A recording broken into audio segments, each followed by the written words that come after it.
Welcome to TOCHI Stories. Please don't forget to like, subscribe, and turn on post notification because it will mean the whole world to me. Now let's get right into the story. Brace yourself. The ceiling fan spun lazily above Obiagelu's head as he stepped into the tiny one-bedroom apartment, the heat wrapping around him like a suffocating blanket. His faded shirt clung to his skin, soaked with sweat and frustration from another failed job hunt. It had been the fourth interview this week, for different companies for different ways of saying, "We'll get back to you." He dropped his plastic folder on the wobbly stool by the door and inhaled slowly, trying to steady his growing hopelessness. From the bedroom, loud laughter echoed, Linda's voice sharp and mocking, as she chatted on the phone. He recognized the familiar giggle she used when speaking to other men, that high-pitched flirtation she never used with him anymore. As he walked into the sitting room, he saw her stretched out on the couch, wearing his old t-shirt and tiny shorts, her perfectly polished nails scrolling through her phone like his presence meant nothing. She didn't even look up. "Linda," he said gently, sitting beside her. "How was your day?" No answer. She kept scrolling, her brows furrowed only when he moved too close. He reached out, placing a hand softly on her thigh, his way of asking, hoping, needing closeness. Her reaction was instant. She swatted his hand like it was dirt. "Are you mad?" she snapped, turning to glare at him. "Don't touch me." Her voice was loud, condescending. "You smell like the street. Don't bring your failure close to me." His mouth opened to defend himself, to remind her he was still her husband, but she stood up, waving a hand dismissively. "You want to have sex?" she scoffed, now laughing in disbelief. "With what dignity, Obiagelu? A poor man has no right to come." The words hit him like bricks. She wasn't just rejecting his touch, she was mocking his manhood, his existence. He sat there, still and silent, while she paced the room like a queen disgusted by her servant. Linda kept going, her words sharper with every step. "You haven't bought toothpaste in 3 months, but you're asking for romance." She turned to face him directly now, voice rising. "I'm married man, not a mosquito sucking out my youth. You've become a disgrace. Your mates are buying their wives' cars, flying them to Dubai. And you," she pointed at him with venom, "you can't even pay DSTV. My friends laugh at me, behind my back, because of you." Obiagelu's eyes filled with something that wasn't quite tears, but something just as heavy. Yet he didn't shout back. He didn't insult her.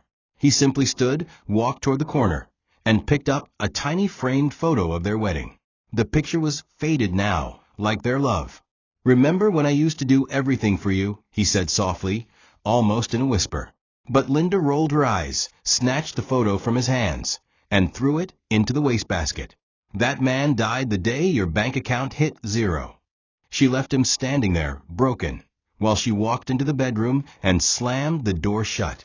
The aroma of jollof rice teased Obiagelu's stomach as he sat quietly on the threadbare cushion, listening to the clatter of plates from the kitchen. His stomach groaned, each rumble more desperate than the last. It had been a long, hot day walking from company to company, submitting CVs, and enduring the humiliation of guards who looked at his sandals before his qualifications. He hadn't eaten since morning. The moment he heard Linda dishing food into a plate, hope bloomed in his chest like sunlight cracking through clouds. Maybe tonight she would remember kindness. Maybe the woman he loved would serve him something, even if it was just a few spoons. He shifted slightly and cleared his throat. "Linda, can I have a little rice?" There was silence, then slow footsteps, and then, suddenly, a full plate of steaming rice landed at his feet, splat, scattered all over the tile floor. He looked up in disbelief. "Eat it from the floor," she said with a mocking smirk. "That's where you belong, isn't it? Since you want to be fed like a dog." Obiagelu remained frozen for a moment, unsure if the shame stinging his skin was more painful than the hunger biting his belly. "Linda, why are you doing this?" he asked, his voice low, calm aching. She stood tall, arms folded across her chest, wearing a wrapper and a scowl. "Because I'm tired, Obiagelu. Tired of watching you sit around and pray while our life rots. I'm tired of being a wife to a beggar. Go and ask your fellow failures if their wives serve them food." He got up slowly, bending to clean the mess, but as he stood with the plate, she reached for the jug of water and emptied it onto his face. Cold, sharp, deliberate. "Next time don't talk too much," she spat. "And don't test me. If you touch me, just know you're sleeping in jail tonight." Obiagela didn't shout. He didn't even flinch. He wiped the water from his face with the back of his hand, breathing slowly through his nose. Every insult sat like weight on his back, but somehow he carried it. He walked into the small corridor, found a cloth, and wiped the mess from the floor. Linda continued humming to herself as she sat to eat the remaining food from her tray, scrolling through TikTok videos of women with richer men. Obiagela's mind drifted, not in anger, not in hate, but in sorrow. He remembered how he used to cook for her, kneel to massage her feet after long days. He remembered skipping meals just to buy her dresses. Where did it all go wrong? "God," he whispered under his breath, "I still believe you will come through for me." He curled into his side of the bed later that night, hungry, soaked, and aching, while Linda slept peacefully on the other side, untouched by guilt, untouched by love. Sunday afternoons used to be sacred for Obiagela's family. Laughter, food, and gratitude shared under the shade of the old mango tree in his mother's compound. But this Sunday it was different. He had convinced Linda to come with him for his cousin's child dedication. He hoped the warmth of his family might soften her again, remind her of his roots and how far they had come. But the moment they arrived, Linda's face twisted in disdain. "Jesus, is this a village or a graveyard?" she muttered. She stepped out the kiki with a lace gown and heels too high for the dusty ground, her makeup too loud for the occasion. His mother, Mama Obi, came out with open arms. "My daughter," she greeted, trying to hug Linda. "Linda, step back. Please, don't stain my dress. This place smells like goat." The women nearby gasped quietly. Obiagelu pretended not to hear. As they sat under the canopy, the family tried to make Linda feel welcome. Aunties served rice and drinks, cousins played music softly, and children ran barefoot in joy. But Linda, with her crossed legs and glued-on frown, made sure everyone knew she was disgusted. "So this is the royal family you keep bragging about," she whispered to Obiagelu.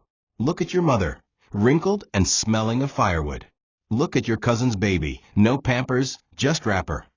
Obiagelu clenched his jaw, forcing a smile. "They're trying, Linda. Be kind." But when his uncle stood up to give a short speech and thanked Obiagelu for always helping out during tough times, Linda laughed out loud and said, "With what money? This one can't even help himself." The mic squealed as silence fell. The family stared. Obiagela's heart broke anew. He pulled her aside gently. "Please don't disgrace me. These are the people that raised me. My family." But Linda rolled her eyes. "Your cursed family. No wonder you're like this. You were born into failure." That was the moment Obiagela knew. This woman did not just hate his condition. She hated who he was. Not just the poverty, but the name, the background, the people. That night, as they returned home in silence, he stared at her while she adjusted her eyelashes in a compact mirror. He wanted to say something. He wanted to ask if she remembered how he paid her school fees, how he sold his phone to pay her mother's hospital bill, how he believed in her when her own family didn't. But he said nothing, because in Linda's eyes, none of that mattered anymore. All she could see now was a man she regretted marrying. Obiagelu awoke in the middle of the night, disturbed not by noise, but by silence, the kind that echoed loudly through the heart when one shares a bed with a stranger. He turned to look at Linda, her back stiff, her face turned away from him, just like it had been every night for the past year. He remembered when they used to fall asleep tangled together, her head resting on his chest, whispering dreams of travel and children and forever. But now she slept in silence, her body language cold and impenetrable. Still he stretched his hand toward her, gently resting his palm on her waist, hoping that tonight might be different, that tonight, maybe, she would remember the man she once loved. But she jerked away instantly, sitting up with fury flashing in her eyes. "Obiagelu, are you mad? Is something wrong with you? Must I remind you every week that I'm not your sex toy?" she barked. Her voice was a whip in the quiet room. Obiagelu sat up slowly, already regretting the attempt, his voice barely above a whisper. Linda, we're married. It's been months. I'm not asking for anything more than closeness, connection. But Linda scoffed, swinging her legs off the bed as if his presence had contaminated the mattress. Connection, she repeated, laughing bitterly. You can't even connect me to electricity or airtime. Look at you, broke and still thinking like a husband. She stood up and stormed toward the wardrobe, grabbed a pillow and a wrapper, and threw it at him. Sleep on the floor, please. I don't want your failure breathing beside me. You're not even a man anymore. You're just a reminder that my life is stuck. Her words sliced deeper than any knife. Obiagelu picked up the pillow without protest, walked to the corner of the room, and lay on the tiled floor, cold, lonely, and wondering if love could truly die this completely. Lying there, staring at the ceiling, he tried to remember when the shift happened. When did the woman who once knelt beside him during all-night prayers become the same woman who now used his poverty as poison? He remembered the night he proposed to her under the mango tree in their compound, with a 500 Nigerian nairas ring and trembling hands. She had cried and said yes. Where did that woman go? Was it the hardship that changed her? Or had he simply uncovered who she had been all along? He closed his eyes tightly, trying to fight back tears that burned like fire behind his eyelids. His pride was buried months ago, along with his hope.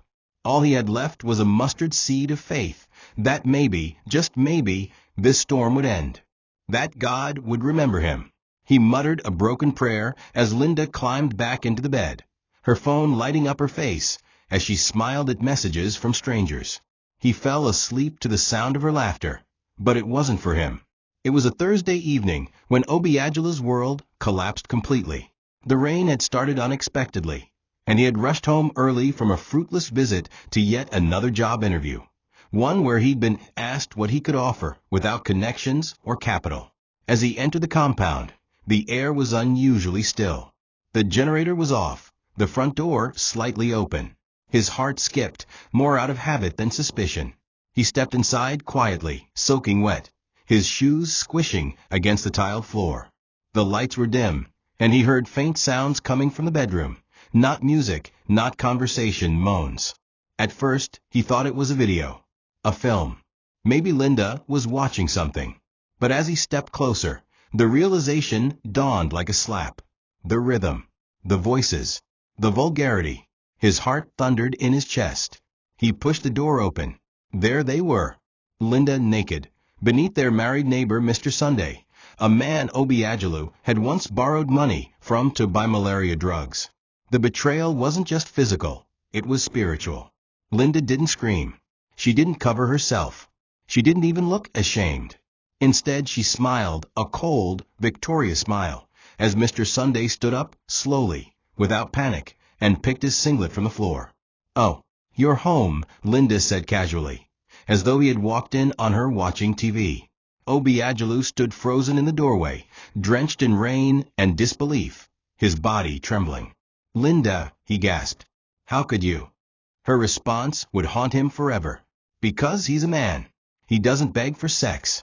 He doesn't sleep on the floor. He doesn't pray for miracles while his wife starves for affection. He gives me what you can't, pleasure, power, a reason to feel like a woman. The rage erupted in Obiagelu like a volcano. All his months of silence, all the nights he swallowed pain and held back, they exploded in that moment. He charged at Mr. Sunday, fists swinging, screaming, crying. But Mr. Sunday was stronger, bigger, trained maybe. Within minutes, Obiagelu was thrown against the wall, bleeding from his nose, ribs bruised. Linda stood beside the man who beat her husband, laughing like a hyena. "Look at you," she spat. "Useless in bed. Useless in a fight. You can't even defend me with dignity." As he struggled to his feet, wiping blood from his lip, she walked to the door and opened it wide. "Leave," she commanded, "before I call the police and say you broke in. You think you have rights here? You're just furniture I'm tired of looking at." Obiagelu didn't answer.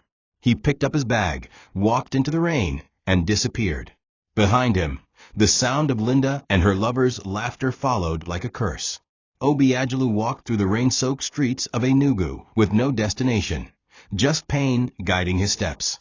His legs moved, but his heart was paralyzed. The sky cried with him, thunder rumbling like the fury he could no longer hold. People passed him without a second glance. A bleeding, soaked man was no strange sight in a city full of broken dreams. He passed a church, stared at its glowing cross, but didn't go in. Even God, in that moment, felt distant. He stopped at a bus stop, leaned against a wall, and slowly slid to the ground. He clutched his small bag to his chest, the only thing he had left in the world. Inside were his certificates, a power bank, a Bible, and the last photo of him and Linda, one he now wanted to burn.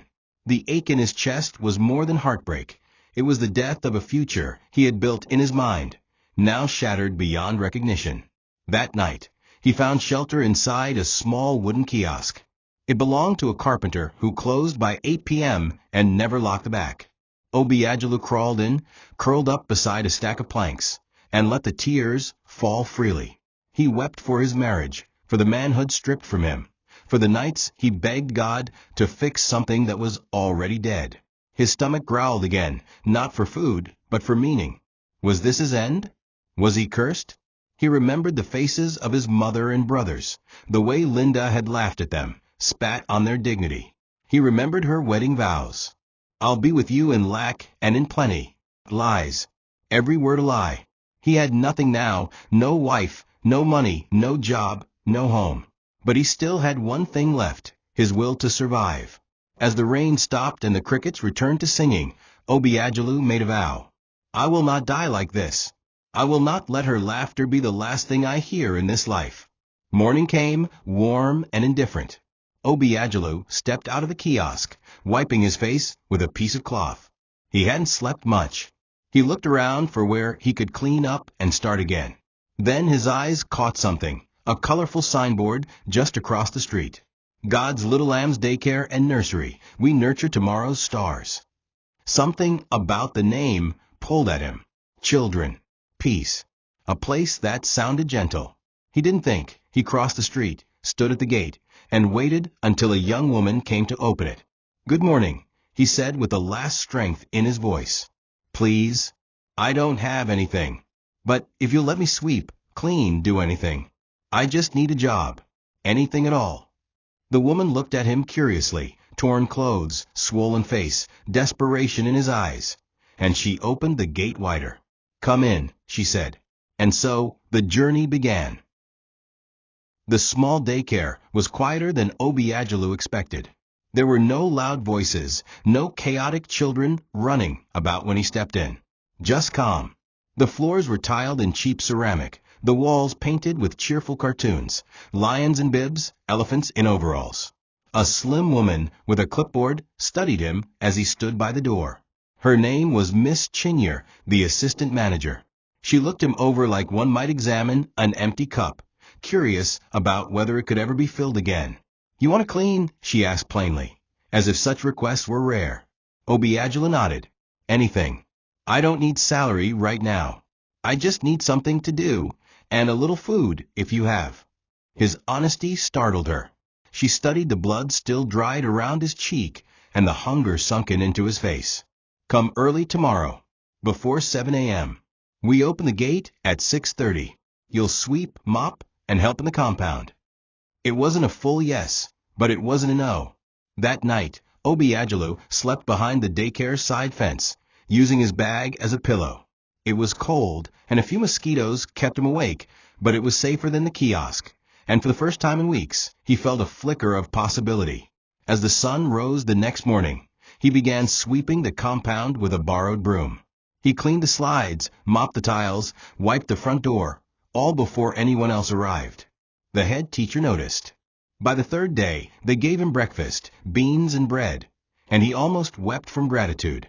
The children arrived in small droves, noisy, whining, messy. But one boy stood out. Daniel, a dark-skinned, sharp-eyed 6-year-old who bit other kids, screamed when corrected, and threw his food across the room. The teachers had given up on him. But Obiagelu, as he crouched to wipe his spilled juice, looked into Daniel's eyes and saw something familiar. Pain. Silent pain. the kind only a broken home could give.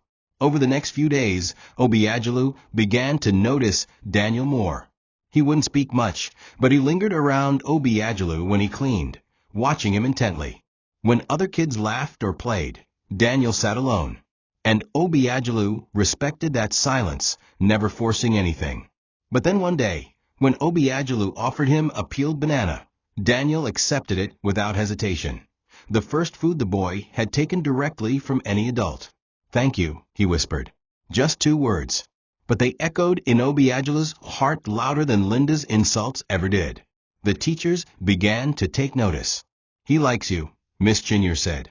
"That boy hasn't said thank you in 3 months." Obiagelu smiled for the first time in a long while. For the first time, someone, even a child, had acknowledged him as a person worth something. He continued sleeping behind the daycare, continued sweeping and cleaning without complaint. He didn't have a home. But for now, this place, this little corner of peace, this was where he belonged. Daniel was a puzzle most people had given up on. Amanda, his mother, had tried everything: therapy, private tutors, emotional discipline, play dates, and even time away from screens. But nothing could soften the walls her son had built around himself. Amanda blamed herself, of course. She always did. She had walked out on Daniel's father, Mr. Tund, when Daniel was barely 4. Tund had been charming during courtship, a perfect gentleman, until he became possessive, cruel, and unfaithful. Amanda had fled with her child and a shattered heart.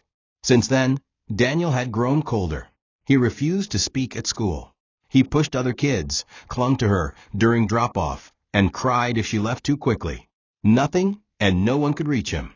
Until now. One Monday morning, Amanda arrived at the daycare late and peeked through the glass to see something unbelievable. Daniel laughing. Laughing. With a man. The man, thin, dark, neatly dressed in borrowed clothes, was crouched beside Daniel, wiping his chin after feeding him rice. Daniel was giggling and pointing at something in a picture book. Amanda stood there frozen. Who was he? She asked the front desk teacher, and they smiled. "Oh, that's Obiagelu.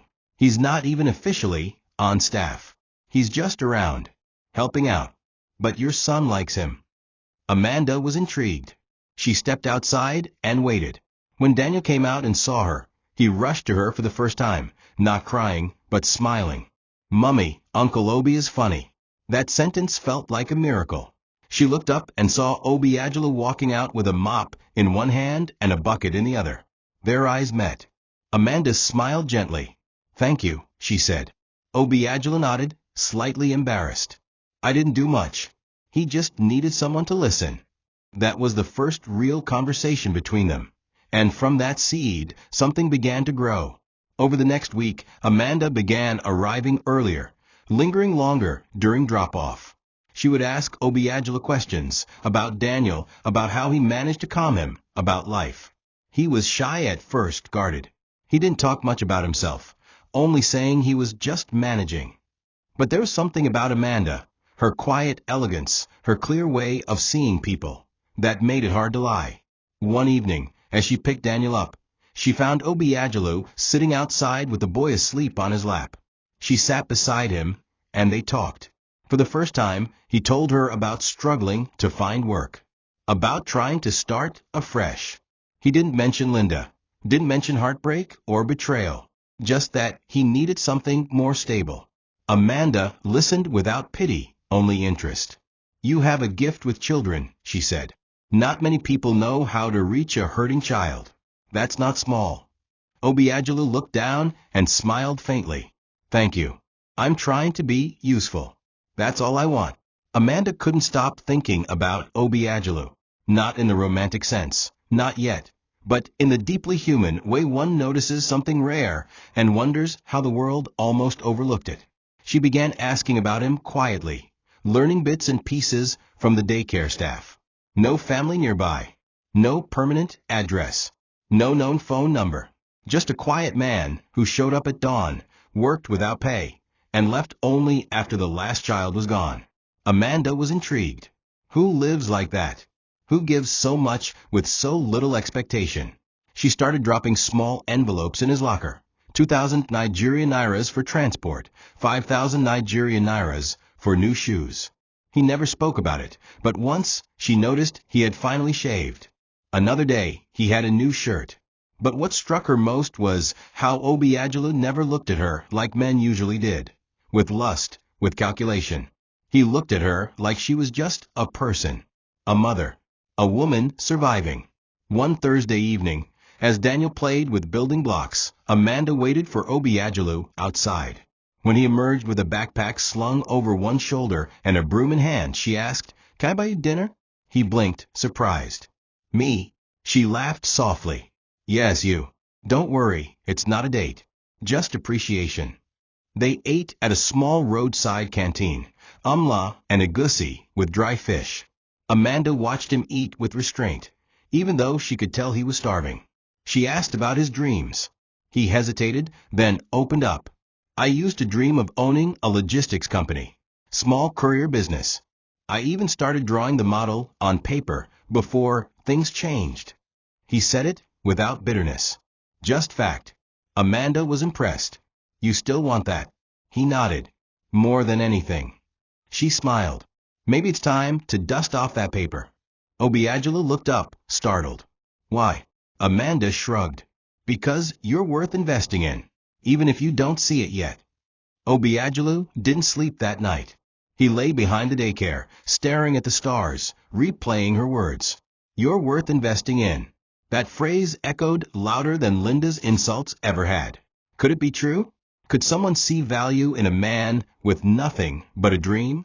For the first time in months, he dared to hope again, not just for survival, but for purpose.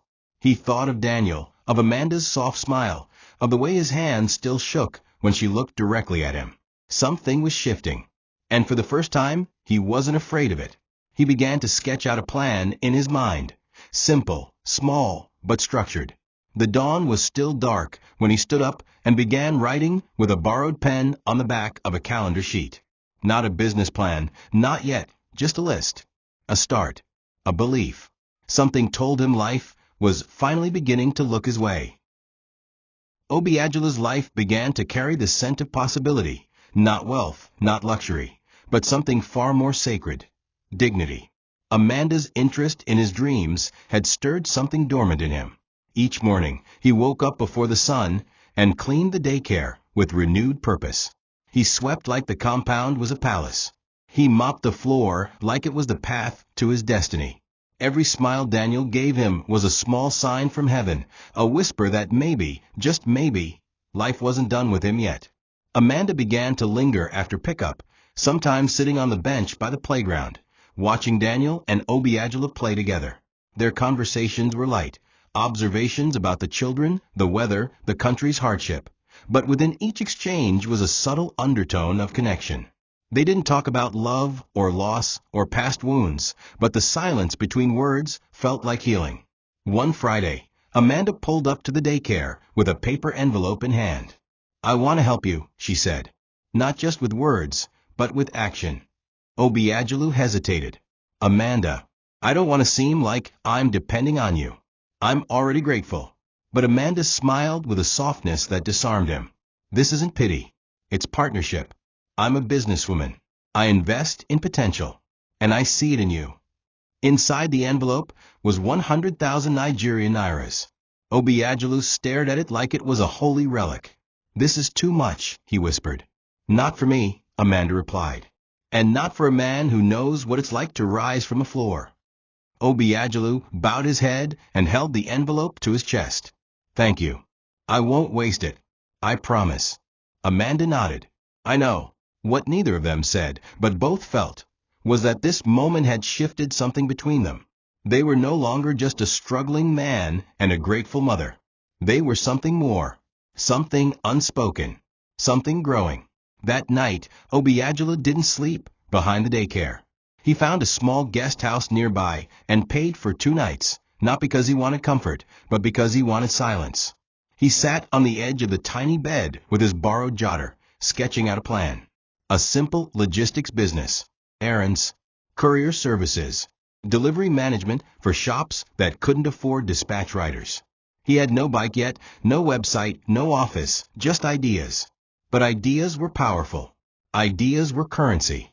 And now he had seed capital. He knelt by the bed and prayed like a man kneeling before the very gate of redemption. God, you know my past. You saw how I walked out with nothing. Don't let me fail again. Not this time. When he rose, his eyes were steady, his shoulders straighter, his faith restored. Amanda hadn't just given him money. She'd given him belief. And belief, he realized, was the only wealth that truly builds empires. By the following Monday, Obiagelu had already registered a business name, Speed Trust Errands and Logistics. The woman at the CAC office had looked at him oddly, like someone wondering what a man with frayed sandals and a stitched backpack wanted with a business license. But he stood tall, filled out the forms, and paid the fees. With the remaining funds, he bought a second-hand bicycle, a power bank, and printed 50 flyers with simple wording. Fast. Reliable. Honest. Call Speed Trust today. He walked from shop to shop, boutique to boutique, humbly introducing himself and leaving flyers. Most ignored him. Some laughed politely. But one or two, curious about his respectful tone and sincerity, gave him a chance. His first client was a young woman who needed urgent delivery of shoes to a customer across town. He arrived ahead of time. She paid without complaint. The 2,000 Nigerian nairas she gave him felt like gold. It wasn't just money, it was validation. Amanda watched from a distance as Obiagelu built slowly, brick by invisible brick. She didn't interfere, didn't smother him with gifts or guidance. Instead, she referred him quietly to a friend who owned a boutique chain. That friend needed daily pickups and drop-offs between outlets. When Obiagelu showed up early on the first day with a smile and laminated ID badge, the friend was impressed. I don't know who trained you, but you're better than most delivery boys. I've paid 5 times more. Obiagelu chuckled, wiping sweat from his brow. Life trained me, ma. Word began to spread. Within a month, he had 4 consistent clients. He reinvested every naira, bought a second bike, employed a younger boy from the church who needed work, printed branded t-shirts. His days were full, his nights were tired. But his soul, his soul was beginning to breathe again. People were calling him sir. Clients were saying, we trust you. After everything Linda had called him, useless, poor, a joke, this felt like prophecy rewriting itself. One evening, Amanda invited him to her home for dinner. It wasn't formal. She said Daniel had insisted. He wants to show you his drawing, she said over the phone. Obiagelu hesitated. He had never been inside a house that nice before, marble tiles, chandeliers, glass tables. He arrived humbly, wearing his neatest shirt. Daniel jumped into his arms like they were father and son. As they ate together, Obiagelu told a joke, and Amanda laughed so hard she had to wipe tears from her eyes. That laughter felt like music, not the cruel, mocking sound Linda had wielded like a sword, but soft, healing laughter. After the meal, Amanda walked him to the gate. They stood there for a moment, quiet. Then she said, I'm glad you came into Daniel's life. Into mine too. Obiagelu's heart beat faster. He smiled gently. So am I. Still, he said nothing about Linda. About the past.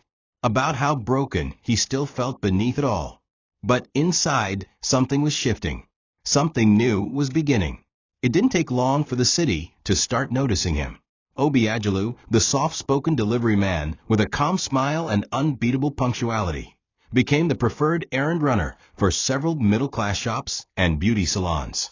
His reputation grew not because of branding or wealth or advertising, but because of trust. He returned forgotten change. He delivered on rainy days with plastic-wrapped packages. He responded to calls at 6 a.m. and delivered medicine to a woman whose child had convulsions. The city began to whisper about him. He's different. He cares.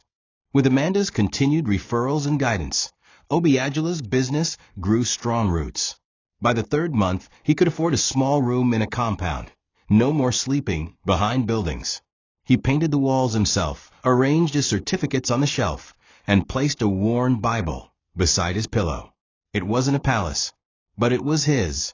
The man who had once been laughed out of his own home now had 2 employees, 3 delivery bikes, and a monthly plan to register a dispatch van.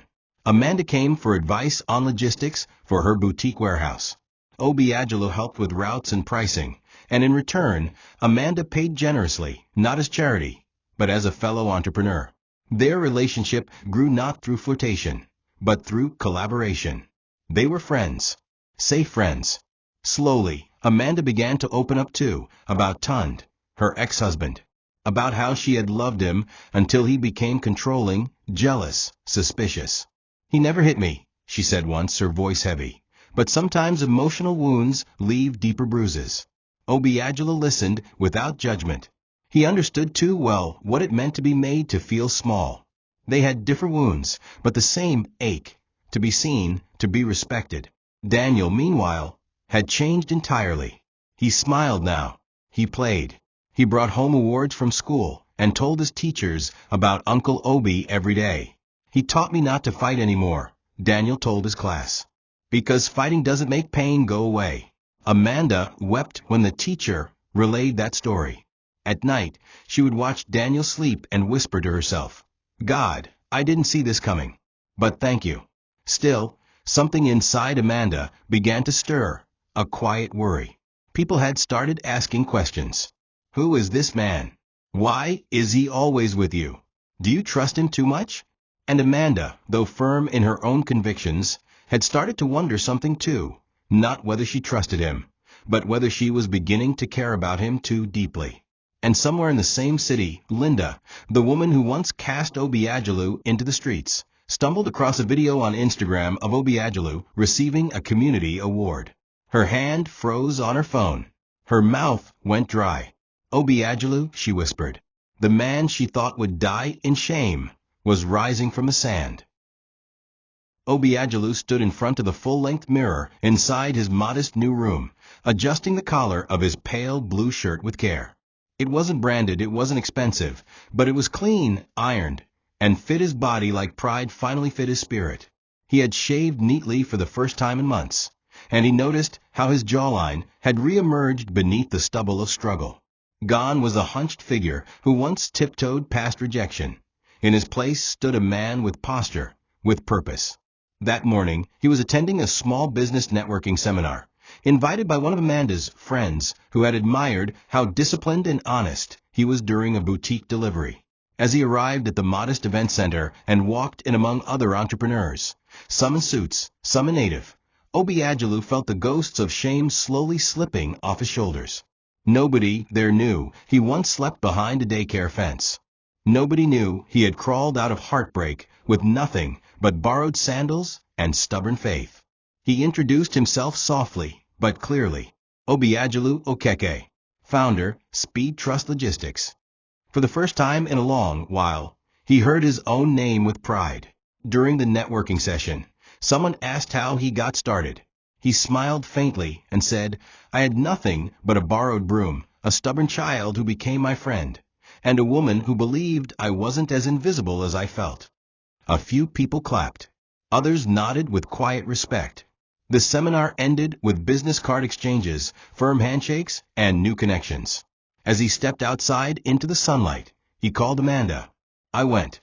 It went well." She sounded pleased. "I'm not surprised," she replied. "You were born for more than just surviving, Obi." Her words, again, echoed into his heart like the voice of destiny. He looked at the city skyline in the distance and whispered, "This time, I won't fail." That weekend, Amanda brought Daniel to Obiagelu's compound, a rare, symbolic gesture that surprised even Obiagelu. She came with food, ice cream, and a soccer ball. Daniel played joyfully in the compound yard, and neighbors peeked curiously from behind curtains. Obiagelu, now a figure of quiet admiration in the area, greeted everyone with calm humility. He and Amanda sat on plastic chairs under the mango tree and talked about school fees, logistics contracts, and life. But beneath it all, there was an undercurrent neither of them addressed directly, the bond that was steadily deepening, the mutual respect blooming into silent affection. At one point, Amanda turned to him and said, "You know, if Daniel had a father like you from the start, maybe things would have been easier." Obiagelu's throat tightened. He looked at her, a woman so strong, yet carrying unspoken wounds. And for a moment, he wanted to say everything. About Linda. About the betrayal. But he stayed silent. Some truths, he felt, were better saved for a time when healing didn't require hiding. The sun beat down on Linda's skin as she sat on the veranda of her now cramped two-room apartment, scrolling through her phone with a mixture of boredom and bitterness. Her marriage to Mr. Sunday had quickly crumbled under the weight of financial drought and mutual disrespect. What she thought would be a life of enjoyment had become a daily brawl of bills and insults. Sunday was no longer the charming man who had once mocked Obiagelu with her. Now he barely came home. He drank, gambled, and shouted. And Linda? She was no longer the adorned queen she used to be. Her makeup cracked under the weight of reality, and her Instagram posts, once filled with filters and flattery, now barely got likes. She scrolled lazily until a particular video popped up, Award for Community Hero of the Year. Meet Obiagelu Okeke, founder of Speed Trust Logistics. Her thumb froze mid-scroll. Her mouth dropped open. She tapped the video, sat upright, and watched in disbelief. There he was, clean-shaven, confidently speaking into a microphone, thanking those who gave him a second chance at becoming useful. The same man she had driven into the street like garbage. The same man she had watched bleed on the floor as her lover laughed beside her. And now he stood on a podium, being applauded, respected, celebrated. No, it can't be, she muttered, eyes wide. Her thoughts raced, looping through every insult she had hurled, every moment she had spat poison into his ears. A chill ran down her spine as she replayed the laughter, the cruel, victorious laughter that had followed him into the rain that day. Suddenly, the walls of her shabby apartment felt tighter, the noise of the nearby street louder. She threw her phone onto the bed and stood, pacing the room. Her new husband hadn't paid rent. The landlord had knocked twice that week. The refrigerator was empty. Her life, once full of pride and gossip, was now a quiet scream of regret. Later that night, she searched for Obiagelu's business page on Instagram. There were videos of him speaking at schools, donating food to orphanages, smiling with clients. He looked taller, sharper, happy, and beside him, in one of the photos, Amanda, light-skinned, elegant, her hand resting gently on his back. Linda's jealousy ignited like gasoline meeting flame. So he has moved on? With someone richer than me? Her breathing quickened. Her nails dug into her palm. She picked up her phone and called Sunday. Come home, she hissed into the phone. I need to talk. But Sunday hung up on her, drunk and indifferent. Linda sank to the bed, shaking. For the first time, she whispered words she had never allowed past her lips. Maybe I was wrong. But the world wasn't waiting for her apology. Obiagelu had already begun rewriting his story, and Linda was no longer a part of the next chapter. A week later, Linda showed up at the gates of Speed Trust Logistics. She had dressed carefully, a fitted gown, gold earrings, expensive perfume she borrowed from a friend. Her makeup was done just enough to look casual, but bold enough to draw attention. She stood at the gate, waiting, certain that Obiagelu would come rushing out when he heard she was there. After all, she was his wife, the woman he once begged to touch, the one he cried for. But the security man at the gate gave her a blank stare. You say you're who? He asked, looking unimpressed. His wife, Linda said confidently. Tell him Linda is here. He'll know. The man raised a brow and picked up his phone. After a few minutes, he returned. Oga say he's busy. He no get appointment with you. If you want meeting, you go call office line. Linda's face twisted in disbelief. He said what? She snapped. He refused to see me? The security man shrugged. Now when I talk? As Linda stood there, unsure what to do, a sleek black car pulled into the compound. Amanda stepped out gracefully, holding Daniel's hand. They were both smiling. Obiagelu came out of the main building and walked toward them, dressed in a white native outfit with gold embroidery.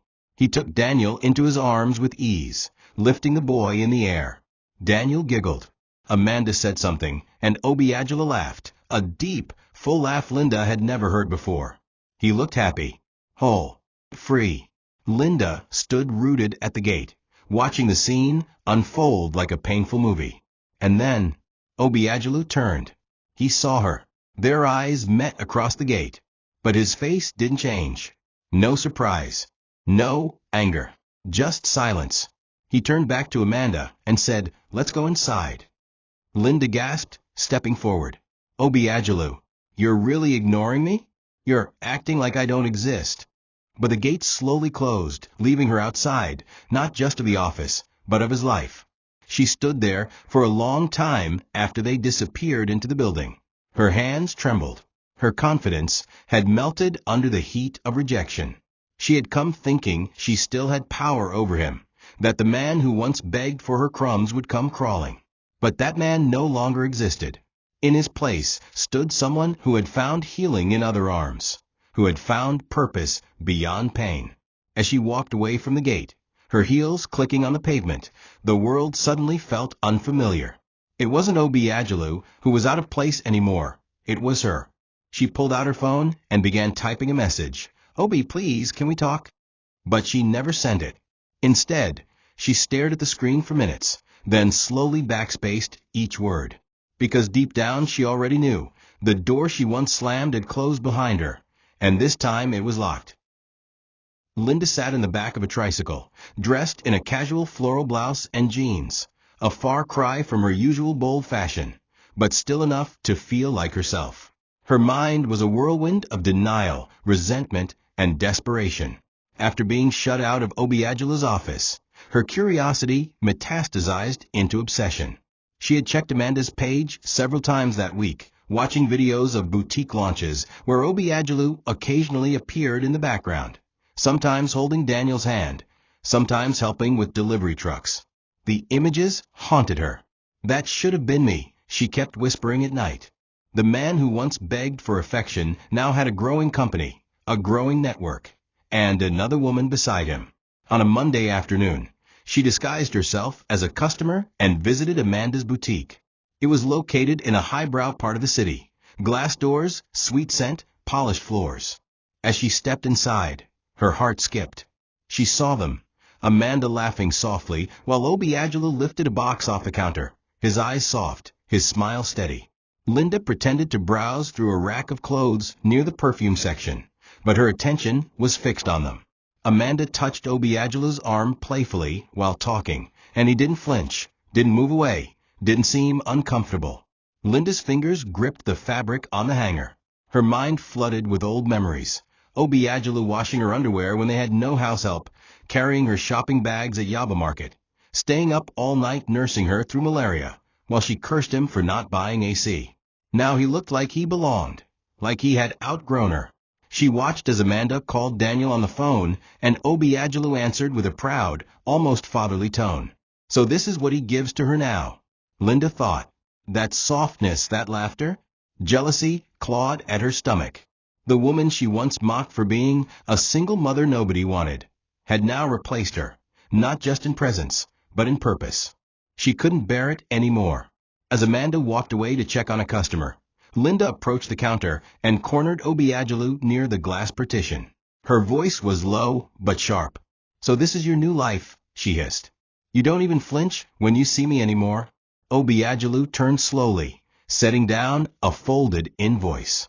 His eyes were calm. "I don't owe you a reaction, Linda." She scoffed. "But you owe me the truth. Are you sleeping with her? With that woman?" Obiagelu didn't respond. He adjusted the papers in his hand and replied, "You lost the right to ask me questions the day you stood at the door laughing with the man who beat me." Linda's eyes filled with fury and shame. "She's not your wife, Obi. I am. That's my place you're giving her. That's my life." He looked at her without emotion. "Then maybe you should have valued it when you had it." That was the last word he offered before walking away. Linda stood there trembling, with anger and regret.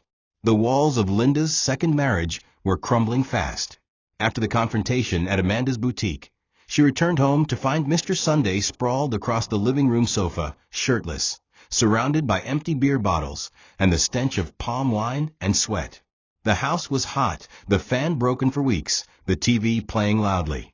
She stormed in and stood before him, arms crossed, her mood a storm barely held together. "You said you'd fix the fan this week," she snapped. He didn't even look at her. "Did I?" he slurred. "Maybe if you were still sweet like before, I'd lift a finger." Her face twisted. "Sweet? You mean when I fed your ego and your lies? You mean when I dumped my husband for you, thinking you were a better man?" At that, Sunday stood slowly, eyes narrowing. "You're bringing up that beggar again," he growled. "Are you comparing me to that piece of nothing?" Linda's laugh was bitter, twisted. "He's a billionaire in the making. What are you? A half-functioning man drinking away our rent money." The argument escalated rapidly. Sunday threw his bottle across the room, smashing it against the wall. "You ungrateful witch. You think I'm the problem? You're the one who chases after your ex like a dog sniffing old bones." He lunged toward her, but she stepped back. "Touch me and I'll scream," she warned. "You're not the first man to raise a hand at me, but I swear you'll be the last." Sunday stormed out of the house, slamming the door hard enough to rattle the windows. Linda stood in the middle of the living room, panting, surrounded by shards of glass and broken dreams. Her mind flashed back to Obiagelu, the man who, even in poverty, never raised his hand at her, never spoke to her with this kind of violence. She had been cruel to him, yes, but never had she feared for her safety. Now, every word from Sunday felt like a bullet. Her world was folding in on itself, and the only thing she could think was, "I chose this." Later that night, unable to sleep, Linda poured herself a drink and scrolled through Obiagelu's social media once more. She watched videos of him mentoring youths at a small entrepreneurship seminar. His voice was confident, his gestures calm. The caption read, "It's not how you start, but what you do when you're tired of falling." That line pierced her. In her drunken haze, she opened the comments. Dozens of women praising him, calling him inspiring, marriage material, a true man. Her jealousy spiraled into rage. She grabbed her phone and dialed Amanda's boutique line, demanding to speak to her. The receptionist was confused. "She's not available," the woman replied. "Who is calling?" Linda gritted her teeth and replied coldly, "Tell her Obiagelu's wife called, and she should stop acting like I'm dead."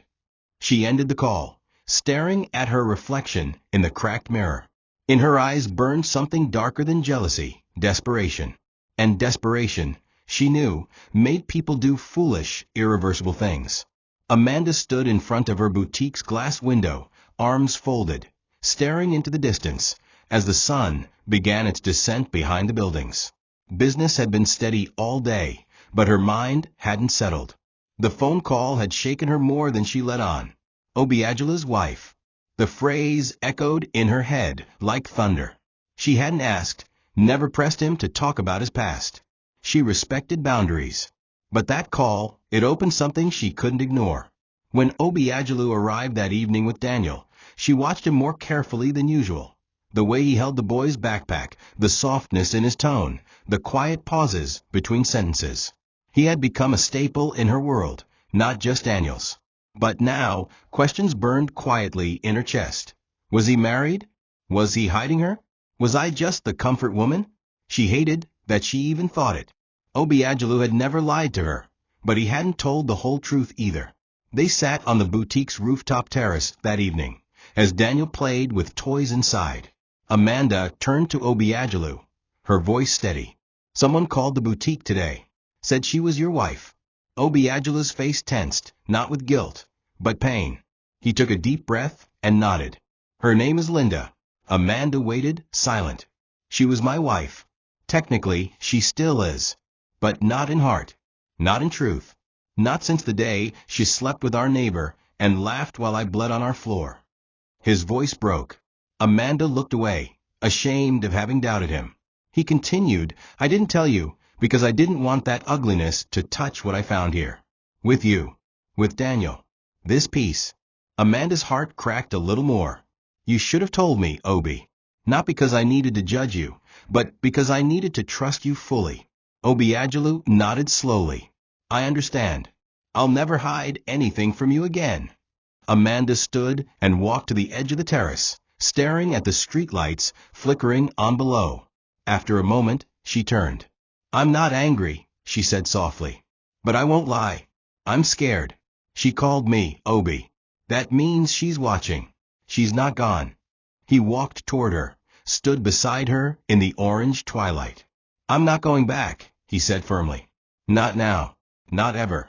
Amanda nodded, then leaned slightly into him. The rooftop was quiet except for the city's distant hum. Inside, Daniel hummed to himself, unaware of the fragile conversation happening just a room away. Amanda closed her eyes and whispered, I'm not afraid of her. I'm afraid of losing what this is. Whatever it is that matters. Obiagelu didn't speak. He simply took her hand. And for the first time since Linda's laughter chased him into the rain, he felt warm again. But far away, in the shadows of jealousy, Linda wasn't finished. Not yet. Amanda was arranging a new line of imported handbags inside her boutique when she noticed the tension in the air shift. The glass door creaked open, and a breeze of perfume, desperation, and something colder, bitterness, swept in. Standing there, framed by the daylight, was Linda. She didn't ask to enter. She didn't smile. She simply walked in like someone who believed ownership could still be reclaimed. Amanda turned, startled at first, then calm, her eyes narrowing slightly. Can I help you? She asked, keeping her voice polite. Linda took 3 slow steps forward and stood squarely before her. You don't know me, but I know you. You're the one he's always with. The one smiling in my man's arms like you've won something. Amanda didn't flinch. Your man, she echoed. I didn't realize men could still be claimed after being discarded like trash. The room tensed. Linda's expression tightened. You think you're clever, don't you? Amanda set the bag down and folded her arms. Say what you came to say. Linda stepped closer, her voice low and sharp. Stay away from my husband. Amanda laughed quietly, the kind of laughter that didn't reach the eyes. Your husband? You threw him into the streets, slept with your neighbor, mocked him while he bled, and now that he's doing better, you suddenly remember the vows you trampled. Linda's nostrils flared. That's between me and him. You're just a temporary distraction. Amanda walked around her calmly, placing a handbag back on the display. No, Linda. I'm what peace looks like when it chooses to stay. And you? You're just the echo of pain that no longer lives here. Linda's face twisted with rage. I will destroy this. I will make sure you regret ever thinking you can take what's mine. Amanda stepped forward, her tone now cold. You don't scare me. If you want to fight, you should know, I only fight when it's worth it. And protecting peace? That's worth everything. Their standoff was interrupted by the soft voice of Daniel from the back room. Mummy. Amanda turned instantly, her motherly instinct surging. Linda glanced toward the sound and saw the boy peek from the curtain. Her eyes narrowed further. He's calling you Mummy now, she whispered with venom. You're taking my place in his heart too? Amanda stepped between her and the child. You lost your place the day you chose violence over loyalty. The day you laughed while a man you claimed to love begged for food. Linda's mouth opened to speak again, but before she could, the glass door opened once more. Obiagelu stood there. He looked between both women, his face unreadable. Linda, he said, his voice calm but firm. Leave. Now. Linda turned to him, searching his face for emotion. There was none. Not love. Not pity. Just finality. Obi, he cut her off. You lost this battle long before it began. Leave her out of it. And for the first time in her life, Linda turned and left defeated. The boutique was quiet after Linda's exit, but her presence lingered like a bad scent. Heavy, bitter, intrusive. Amanda stood by the counter, her arms still crossed tightly across her chest. Obiagelu walked in fully, closed the door behind him, and leaned against it for a moment, breathing deeply. I'm sorry, he said. Amanda didn't reply. She picked up the handbag she had been arranging earlier and placed it back on the shelf, her movements slow and deliberate. Obiagelu stepped forward. Amanda, I should have told you everything from the beginning. I was ashamed. I thought if I buried the past, I could start clean. But it followed me anyway. Amanda finally turned to face him. Her eyes were moist, but not from tears, from conflict. Obi, I open my life to you. My son, he sees you as more than a friend. E adores you. And I. She paused, choosing her words carefully. I care about you. But you left too many blanks in the story. Obiagelu lowered his head. I didn't lie, he whispered. But I was afraid that telling you I was still legally married, even to a woman who nearly destroyed me, would make you see me as damaged. Amanda nodded slowly. I get it. Truly. But healing doesn't come from hiding. And now she knows about me. That means we're no longer in peace. We're in her war zone. Obiagelu looked at her, his voice cracking slightly. Then let me fight it. Let me protect this, you, Daniel, everything we built. Amanda softened a little, but the war inside her still raged. And what happens if she doesn't stop? If she files for reconciliation? If she drags your name through the courts or into social media chaos? Obiagelu stepped closer. Then I'll walk through the fire. But not alone, if you'll let me. Amanda looked at him long and hard. And then quietly, she said, I need time, Obi. Not space, just time. That night, Obiagelu stood in his office, staring out of the window as the city lights shimmered below. He had climbed out of the pit, brick by brick, only to find the past clawing at his ankles again. He didn't blame Amanda. She had been right. His silence had left too many shadows. But he also knew one thing with absolute certainty. He could never go back to who he was. He could never return to Linda's darkness. She had laughed when he was on the floor. Now she watched from outside while he built something strong. But her laughter had turned to silence. And silence, he knew, was the sound of someone who had finally realized that what they lost was never coming back. Obiagelu closed his eyes and breathed deeply. The story wasn't over, not yet. But for the first time in his life, he wasn't afraid of the next chapter. Because now, the pen was finally in his hands. Thank you for watching this video. What did you learn from this story? Drop it in the comments. Please make sure you like, comment, and subscribe to my YouTube channel TOCHI Stories for more.